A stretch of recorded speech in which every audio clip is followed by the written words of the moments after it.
Welcome to a new video and a new camera comparison. Black versus white, Xperia 1 Mark III against Xperia 1 Mark IV. Which one has the better cameras? Let's get started.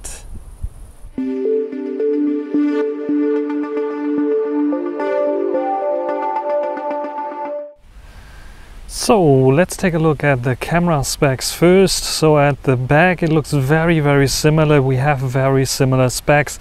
Triple 12 megapixel setup on both with a periscope zoom lens, but optically zoomed on the 1 Mark IV, where the 1 Mark III can only jump between zoom levels with its periscope zoom lens. So it has 85 to 125 on the 1 Mark IV and 75 to 105 on the 1 Mark III. Otherwise 60mm ultra wide and 24mm main camera sensor on both, and yeah, this is pretty spectacular.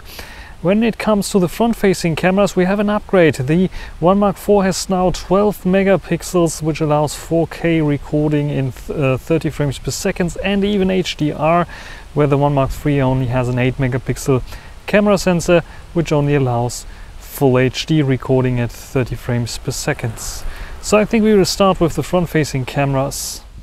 This is now the front-facing camera video of the Xperia 1 Mark III.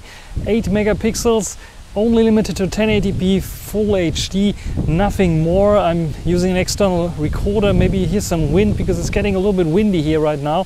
The sun is in the background. You can see maybe a little bit of an HDR effect here. I can see on the screen at least. And yeah, this is the stabilization. I think stabilization is pretty good, but the quality with this 1080p is maybe not the best. And here I think the 1 Mark IV can be definitely better. So let's check out the 1 Mark IV. And this is now the brand new 12 megapixel front-facing camera on the Xperia 1 Mark IV. 4K 30 frames per second on this front cam, and this is what you can expect in terms of stabilization and quality. How's HDR? I think it's also good, maybe slightly less than on the Xperia Mark III, because there I could see a little bit more of the blue in the sky, which I don't see here right now. Otherwise, this is a very good camera sensor, 30 frames that you can record with. The only thing that I see here as a problem might be the Video Pro app that allows recording via the front cam but has no face exposure. So whenever you have something bright in the background, it will underexpose your face. So you have to go and take the Photo Pro app in video mode for recording selfie videos still, because the Video Pro app still needs an update in terms of this, at least for the selfie cam. What do you think here about the quality of the front-facing camera? Now I'm recording with the main camera of the Xperia 1 Mark III, the main back camera, 4K 30 frames per second. What I cannot do with this is zoom out to the ultra-wide angle or zoom in to the telezoom lens. So this is sadly not possible. So whenever I see something very interesting, just like for example, right in front of me, there's a nice little ship passing by, and when I want to film this one, what I have to do is not only go here and show you this one here, but I have to stop, switch lens, and now I'm recording this at 70mm, so where you can see everything nice and sharp. And when I'm using the Video Pro app from the Xperia Pro I, of course I don't have any zoom capabilities, or do I? Maybe I have, but digital zoom capabilities only. So you can zoom here to 210mm, which looks pretty good still, I would say. And I can zoom out a little bit until 70mm, but I don't have like the possibility to go to the 105 zoom millimeter here. So for this I have to switch to another lens and the other app. So now with the Photo Pro app in video mode, I have the possibility to go and also switch to 4.4 times to the 105 millimeter camera, and then I can zoom in. You can see it's a bit wobbly here. Stabilization is not the best, I would say, at least not on the viewfinder. Maybe in the video it's better. I can zoom in a little bit more until 12 times, And this is how the digital crop in video mode looks like. What do you think? Last but not least, the ultra wide angle on the Xperia 1 Mark III. How does this look like? This ultra wide angle 60mm was always a good one. It's also built into the Xperia Pro and Pro I, and I think it's one of the best on the market currently. But the 1 Mark IV has a brand new sensor that might be even better than this one here, but we have to check it out. Now recording with the main camera of the Xperia 1 Mark IV. The cool thing about this 4K 30 frames per second, you can still switch between all the cameras if you want to. So if you encounter something interesting, just like for example I see Darth Vader there, show it to you. Do you see it? Don't? Let me zoom in and I can show you exactly how it looks like here. Darth Vader 144mm, and I can go even further if I want to. This is 375mm, so 200, what is it, 85 to 125. So this is roughly 85mm now. And if I zoom in a little bit, I am now at 140 already. I can directly go to 125, there we go. And I can go out to 85.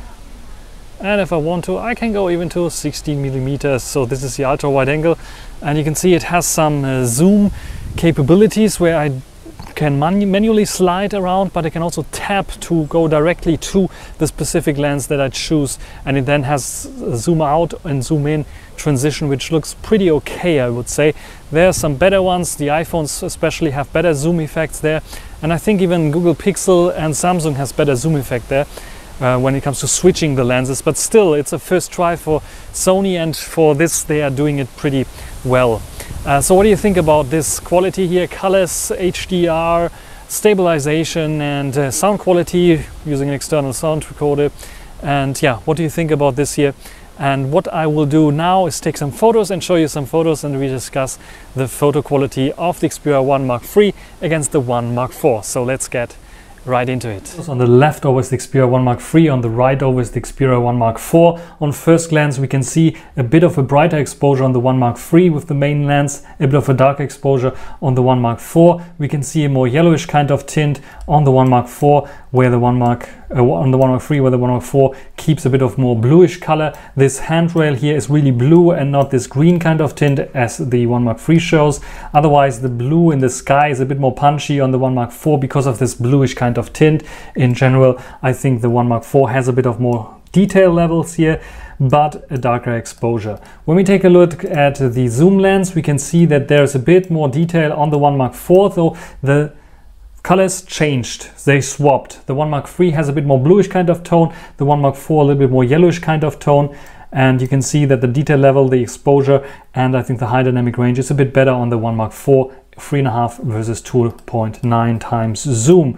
Ultra wide angle is pretty much on par, very similar. There's a bit more punchy colors on the 1 Mark IV against the 1 Mark III, and when it comes to detail level, not much of a difference in the center, maybe slight edge on the 1 Mark IV, where on the edges the 1 Mark III beats the 1 Mark IV by a bit more contrast and a bit more details, a bit more sharpness.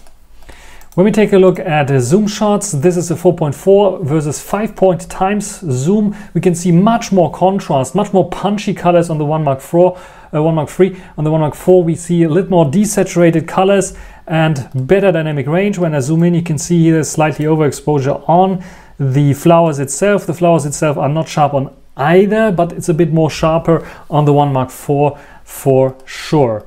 When we take a look at another bokeh shot with the main lens, we can see that in terms of sharpness and pleasant bokeh, we have a nice pleasant bokeh here. As I was a bit closer on the 1 Mark III, you have a bit more bokeh here even, but in terms of sharpness and detail level, they are basically on par. Just again, more yellowish kind of tint on the 1 Mark III, and the 1 Mark IV a bit more bluish. Then we have 4.4 times versus 3.5 times zoom with a bokeh effect. What we can see here, first of all, the subject itself is, or the object itself is a bit more sharp on the 1 Mark IV, for sure, a bit less overblown as on the 1 Mark III, and the bokeh looks a bit more pleasant because of a higher or bigger aperture opening that we have on the 1 Mark IV. When just let's keep zoom in here. We go to the 4.4 times on the 1 Mark IV, which is an optical zoom now. We can see clearly that it has a better detail level as the 1 Mark III, and then to the maximum 5.2 times still looks pretty good, and this bokeh is just super cool and would be super cool for subjects as well.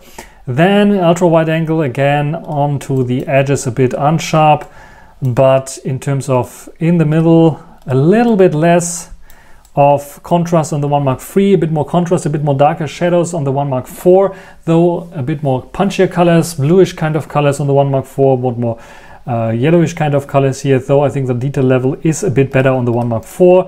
Very close. Then we have 2.9 versus 3.5. Here I want to show you the dynamic range. As you can see here, the dynamic range on the 1 Mark IV's 3.5 times zoom level is a bit better when it comes to this. Then here you can see the detail level is a bit better on the 1 Mark IV, where you have a lot of sharpening going on the 1 Mark III already, but details are not there, especially this bush, for example, compared to the 1 Mark IV. Though we have on the 1 Mark IV a little bit less of dynamic range, where we have a bit more dynamic range here on the 1 Mark III. You can see it here also clearly in the sky, where there's a bit more blue here in the sky on the 1 Mark III. Then we can take a look at selfies. Selfies, no doubt the 1 Mark IV wins here because of more megapixels, not only, but more details, more clearness. And the 1 Mark III never had a good selfie cam, but it's doing a good job, especially in colors. Here I have a bit more yellowish kind of face on the 1 Mark IV. I think it's a bit more realistic on the 1 Mark IV because we have more desaturated kind of look here in the background, where it keeps like this a yellowish kind of, because the sun was shining on the green grass, look on the 1 Mark IV. Then we can come to the HDR. You can see HDR with the selfie cam both has a problem, still more bluish kind of tint on the 1 Mark III. We have also the blue in the background and a bit more yellowish kind of color on the 1 Mark IV. Detail level on the face, point on, I think the 1 Mark IV is better, has more detail level, even though it's a bit soft here because the sun was really shining onto the lens, and the lens flare is bad on both for the selfie cam. Here a bit interesting, challenging situation, shooting the sun coming from the left, shooting up a pavilion. You can see that the colors are a bit more realistic on the 1 Mark IV, where it kept a little bit more warmth, where it's a bit more greenish kind of on the 1 Mark III for some reason. And I think the detail level is a bit more there on the 1 Mark IV in comparison to the 1 Mark III.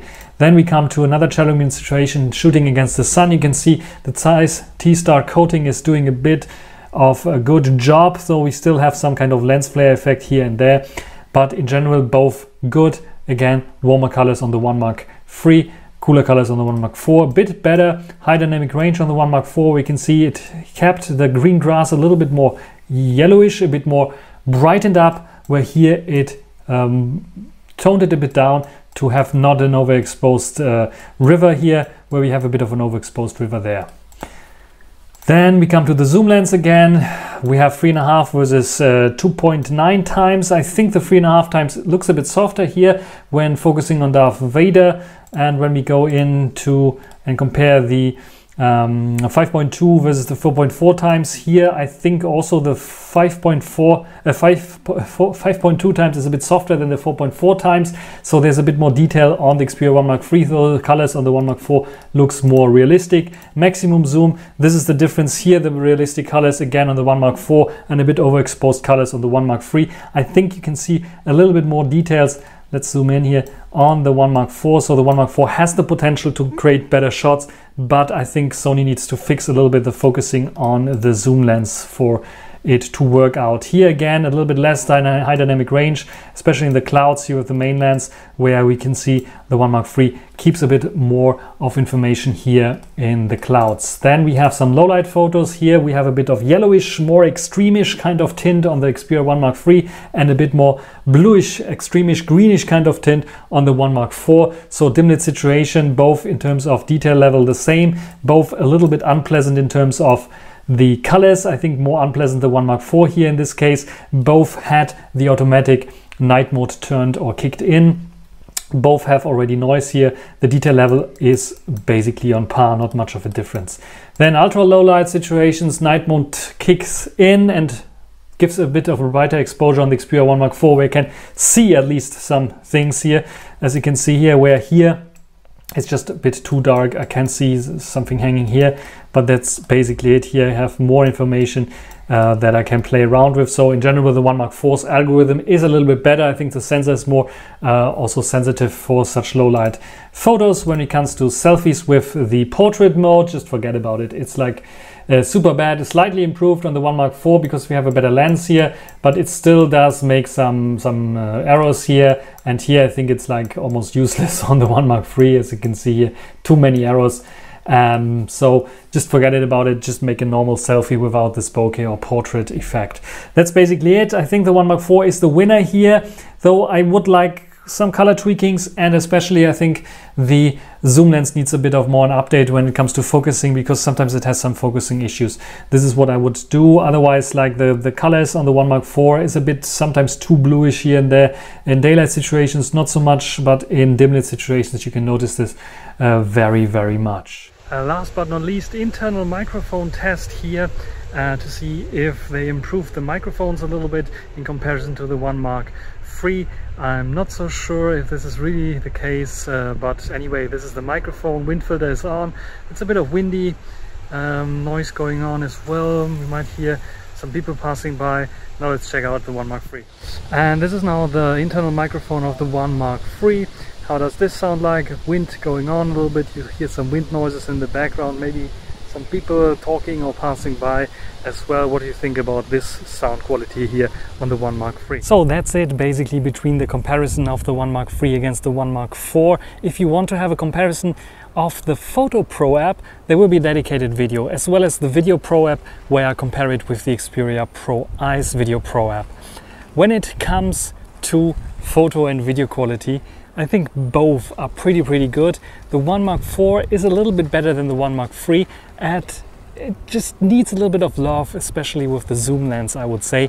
So Sony needs to update this to get a little bit more sharp, but then it definitely can beat the 1 Mark III. What do you think? Is it really worth to upgrade from the 1 Mark III to the 1 Mark IV? Write it down in the comment section. That's everything for this video. Hope you enjoyed it. Thanks for watching. Until the next time. Bye.